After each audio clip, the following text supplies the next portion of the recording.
was on a plane last night from Boston to Philadelphia, and after sprinting through the airport and just barely sliding through the doors, I came to the realization that for a tall, straight, white Christian man, I can leverage my privilege in a lot of ways. But there is no exercise of privilege strong enough to go up against the mighty TSA. Especially if they think that the toothpaste in your bag is just a little too dangerous.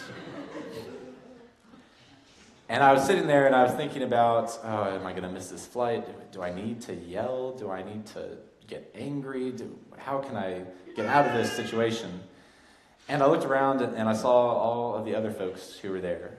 And I happened to be kind of caught in the middle of a really large Dominican family, very few of whom spoke English.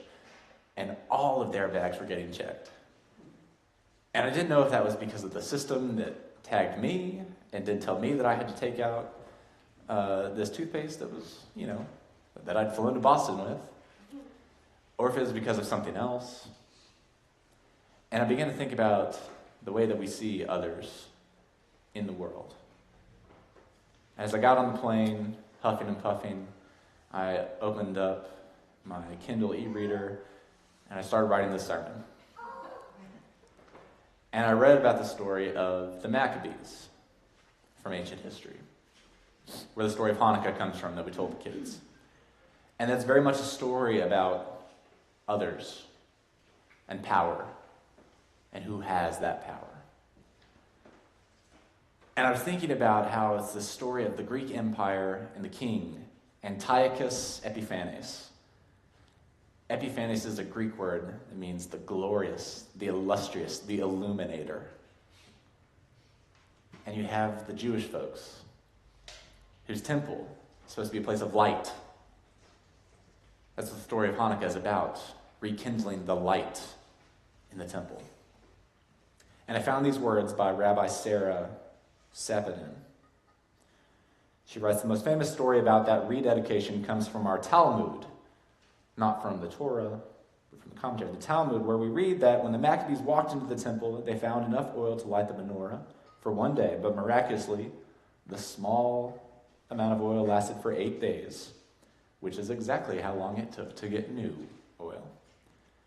Today, our celebration of Hanukkah lasts 8 days in honor of the miracles that occurred so many years ago. So we light candles, spin the dreidel, we eat latkes. And she writes, with every Hanukkah candle we light, we illuminate the most important messages of all, that we must always work to find a light in the darkness, and we must always work to keep the light of religious freedom burning for all people, all the time. And that really resonated with me. For those of you who are new, you may not know kind of my story about coming to ministry, but a lot of ministers have what's called their call story, where they kind of found their way into ministry. And part of my call story is very much this idea of finding a light in the darkness. Right? So I come from the Christian tradition, and we're entering the season of Advent. And it's all about waiting for that person who's called the light of the world. And in that person, in that light, there is no darkness at all. Light and dark. I was in Boston because I was sitting on what's called the MFC, the Ministerial Fellowship Committee. And it's the body that does like the ordination exam, right, for ministers. So that's what David took and passed. And I can't tell you exactly what happened, but I know David did really well.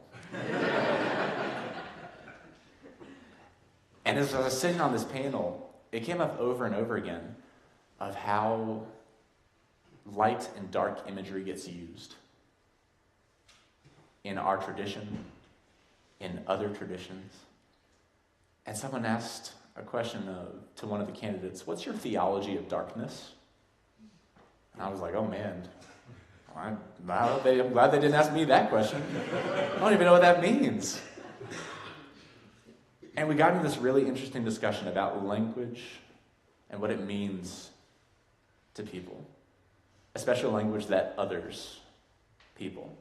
So the idea of light and dark, if light things are always good and dark things are always bad, what does it mean for people who have a darker skin tone than I? For someone whose call story resonates so much with always seeking the light in the darkness, what does that mean? So I found myself in this crisis. I have staked my life on this idea of always being the person to find the light in the darkness, to help lead the way, to point the way out of the darkness. And I had to totally reorient myself. And I found myself reading the story of the Maccabees. Their temple is desecrated, it's broken down. And they come back, and from the book of 1 Maccabees, this is what it says. Chapter 4, verse 44. Maccabees entered the temple. They deliberated what to do about the altar of burnt offering, which had been profaned. And they thought it best to tear it down, so that it would not be a lasting shame to them that the Gentiles had defiled it. So they tore down the altar and stored the stones in a convenient place on the temple hill until a prophet should come tell them what to do with them. Then they took unhewn stones, as the law directs, and built a new altar like the former one. Can you imagine what it would be like to come to the place that anchors you in the world, to come to the holiest thing you can think of and to see it decimated, and to have to make a decision? What are we going to do? Are we going to try and salvage this? Just build it back? Or are we going to totally dismantle and start fresh? I was so struck by this story, that the temple has been desecrated, and they come in and they say, what are we going to do? What do you have to do when your theology, your orientation, your anchor to the world is turned on its head and you don't know what's going on anymore? You might question who you are. What courage must it take to tear down the altar and start afresh? That's what I was having to do for the past 24 hours with this theology of darkness question. Right? What do we do with language like light and dark? What do we do with our institutions that have white supremacy and racism baked into them? What do we do with these Bible stories that really, really don't speak to us? What do we do with myths, miracles? What do we do with all that? We talk a lot about deconstructing, dismantling white supremacy, eighth principle, and the courage that it takes to do that. I look to a story like this, and it gives me a lot of hope.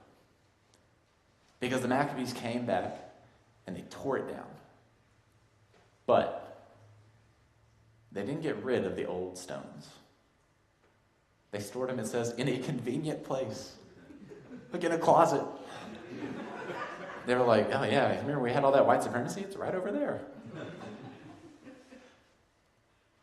It's like a memory right there. So that you can see, oh, that's what it was like. And then they took the new stones, the unhewn stones, and they began to build it back, to reconstruct it. And I find it interesting that they reconstructed in more or less the same way as it was. Right? They don't abandon the tradition. They don't totally get rid of everything. They say, burn it down and we'll just do something new. No, they take it down, piece by piece, and then they build something new up. And they build something new up so that they can keep the light burning.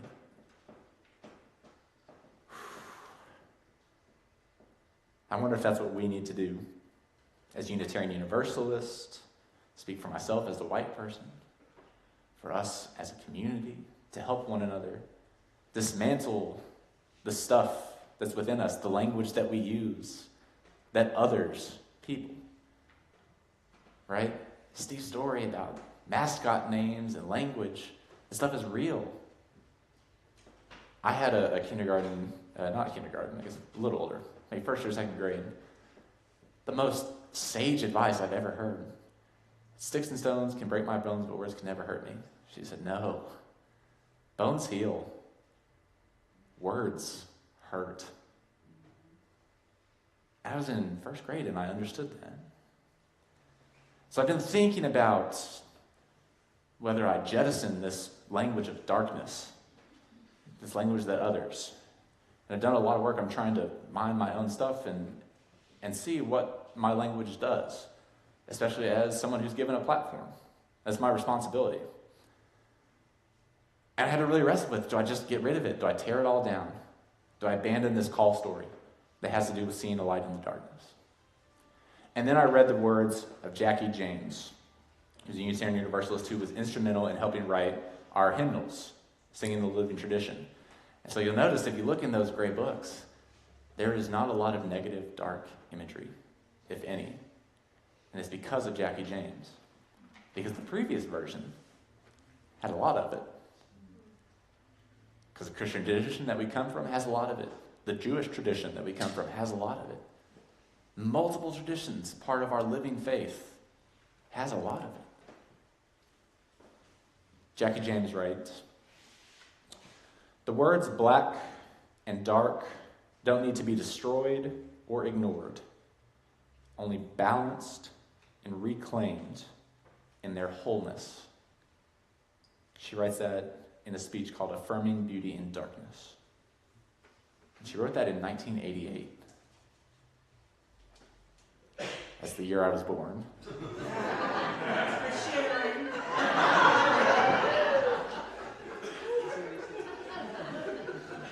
But that was 30 years ago. And yet, yesterday, that was still playing out in our formation of new ministers. So I wonder what it's like to renew and understand our faith practices and to reclaim this language that has been othering, to dismantle it, to tear it down, but not to jettison it completely. Because the scriptures that I look to, there are words like choshek, darkness, and scotia, darkness, and they're all over. And that idea of a light burning is so powerful, right? So what does it look like to reconstruct, to renew, to rededicate some of these words, like the story of Hanukkah? Right, that light is not always inherently positive. Too much light, a person like me gets sunburned. Light can be blinding if you look straight into the light. Darkness, cool, comforting, renewing. Night and day, both. Light and dark, both.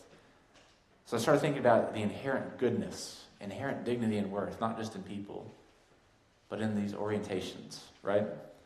And so I thought, I am oriented towards light imagery because of my tradition. That is the language that we have. That is the tradition that I have.